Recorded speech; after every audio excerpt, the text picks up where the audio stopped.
Hi, and welcome to the Parenting in the Thick of It show. My name is Louise Clark, your parenting partner, parent coach, and mindfulness coach. Thank you for watching the show today. I am wanting to discuss something that I think is really important and highly relevant to us as parents. I don't know about you, but for me, there's many times in my day, in my week, in my month, where I'm faced with something as a parent that I don't really like, I didn't really ask for, I didn't expect, and I'm not that happy with. And it was only when I really thought about this that I realized, with kids, they are unpredictable. You don't know what they're going to say and how they're going to react, especially with teenagers. And for those of you that don't know, I have 3 teenagers. And teenagers are highly reactive, impulsive, they know it all, and they make mountains out of molehills. And the things that are super important, they think are just like, whatever, mum. So they trigger us a lot. They trigger me. And they're very unpredictable. And when we suddenly are up against that, we are caught in the moment and sometimes don't often respond to it in the best way. I'm speaking for myself here. Maybe you're different, but I've really watched myself in many of these moments and come to the understanding that when I resist what is in front of me, so when I resist the as is, the reality, what I resist persists.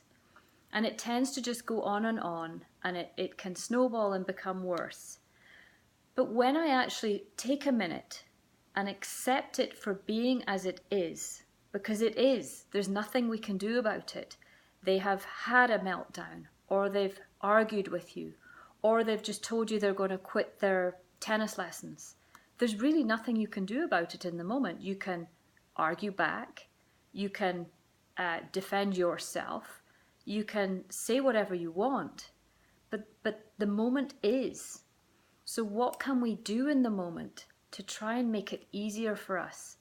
And when life's all great and we're having a fun time, we don't notice that we are responding in such a way that perpetuates more fun, because what we focus on grows. And when things are nice, we focus on them and we get more nice. But on the flip side of that, when things are not so great and we focus on the not so great, we get more not so great. So I've noticed that when I can accept the as is for what it is and try and help myself move through it in a way that's going to have more of a positive outcome, and allow my kids to move through it to have a positive outcome, it always goes much better. So, if your child comes home and they're crying, none of us like to see our kids crying. None of us like to see them upset. And what we try and do is fix it and just get over it and let's move on. Whereas, sometimes it's nice. People just want to be supported through it. They want validated. They want to be acknowledged. They want to be seen and heard. And in different ways for different kids, we can give them this and help them move through and process their emotions, so the next moment they can face in a better mindset, like we can. If on the other hand you've just had an argument with them, or you notice you're caught up in the moment and you're caught up in the fight, it doesn't have to be that way. But until you notice you're in it, there's nothing you can do to get out of it. So when you're in it and you notice you're in it, just take a pause and accept it for what it is. I've been caught in this. I've been arguing. And say, you know what? I need to take a break right now. I don't want to say any more that I might regret. And let's start over. And if they say, okay, let's start over, you can start over. If they keep going, then you just need to take yourself out of it and excuse yourself from it. Let the moment settle, and then address it at a later time when you're not so triggered. If your kid has just said something that you didn't expect and you're kind of shocked by it and you're like, oh no, and you go into a kind of fearful space, notice that. That's the reality. They've said it. might have been in a moment where they didn't actually mean what they said, or they might really mean it. And, certainly when I was a kid, if I said things, many times my opinion didn't really get heard. And when we were forced to do things we didn't want to do, it never felt good. So I question myself sometimes in what I perhaps might look like I'm trying to force my kids to do. And the minute I catch myself there, because as a parent, there's certain things will be good for them. The experience will be something they benefit from. But if you're going to have to force them to do it and they really don't want to do it, you have to look at what the negative effects of that's going to be as well. And sometimes it's just not worth it. And yet, as parents, we're so desperate for them to perhaps do the things we've done. Or, dad's desperate for his son to play hockey because he played hockey. And the kid might not like hockey. So every time the subject's broached, there'll be a fight. So accepting the as is, the reality that your kid might not want to do the piano lessons, the tennis lessons, or play hockey anymore. They've played it, they've said they've had enough.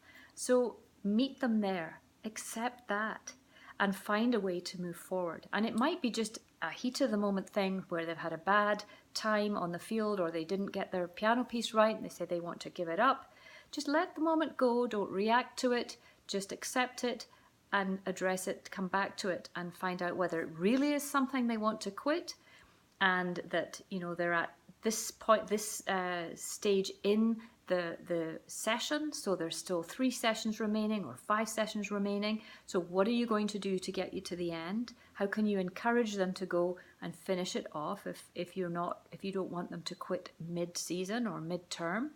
There's ways to deal with it, but we'll never deal with it well if we're caught up in the moment with them and we're coming from a place of fear or a place of angst or a place of upset because we didn't ask for this and we really don't know what to do about it. So accepting the moment as it is, accepting the reality as it is a really good place to come to. And it allows you to move forward in a more positive way. And we don't resist the reality, because the reality just is. When you accept it, it allows you to flow with it and take the next path that is available, that will get you to the next point. So I hope you found this helpful. If you want to email me or have any questions, please drop me an email at louise@yourparentingpartner.com. And if you like reading, check out my blog on my website, yourparentingpartner.com. Got lots of valuable information there for parents. And also, if you're someone who likes to listen to things while you're doing your chores or maybe errands or in the car, you can check out my podcast, which is also called Parenting in the Thick of It. So I look forward to seeing you soon and hope you have a lovely rest of your day. Bye for now.